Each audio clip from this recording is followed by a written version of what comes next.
बड़ी खबर है, चारधाम यात्रा को लेकर सरकार ने फिर से हाईकोर्ट में एप्लीकेशन दी है। सरकार ने यात्रियों की संख्या बढ़ाने की इजाजत मांगी है। इस पर सोमवार को सुनवाई हो सकती है। सोमवार से पहले आज भी इस पर सुनवाई हो सकती है।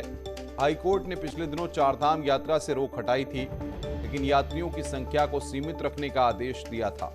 इसके बाद से लगातार यात्रियों की संख्या बढ़ाने की मांग हो रही है।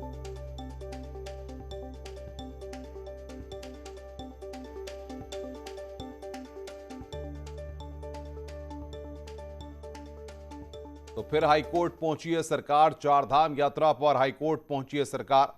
ये बड़ी खबर, हाईकोर्ट में सरकार ने एप्लीकेशन दी है। यात्रियों की संख्या बढ़ाने की यहां पर मांग की गई है। आज मामले की सुनवाई हो सकती है। हाईकोर्ट ने ही यात्रा से रोक हटाई थी।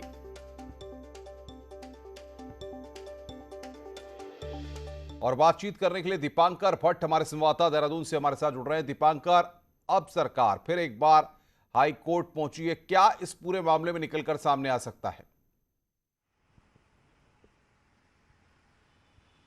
हाँ, बिल्कुल अनुपम, सरकार हाईकोर्ट गई है और ये एक प्रार्थना पत्र सरकार ने वहां पर दाखिल किया है कि इस जो संख्या है चारधाम यात्रियों के दर्शन की उसको बढ़ाया जाए, क्योंकि अभी 1000 बद्रीनाथ में, 800 केदारनाथ में, 600 गंगोत्री और 400 यमुनोत्री, पूरे देश भर से श्रद्धालु आते हैं। यात्रा पहले ही बहुत देर से शुरू हुई है और ऐसे में चाहे पश्चिम बंगाल हो, महाराष्ट्र हो, गुजरात हो, राजस्थान हो, तमाम जगहों से यात्री आ रहे हैं। उसमें दो जो बड़े हर्डल जिसे आप कहेंगे वो हर्डल है स्मार्ट सिटी पोर्टल पर रजिस्ट्रेशन, और दूसरा जो बद्री केदार मंदिर समिति के पोर्टल या फिर देवस्थानम बोर्ड के पोर्टल पर आपका रजिस्ट्रेशन।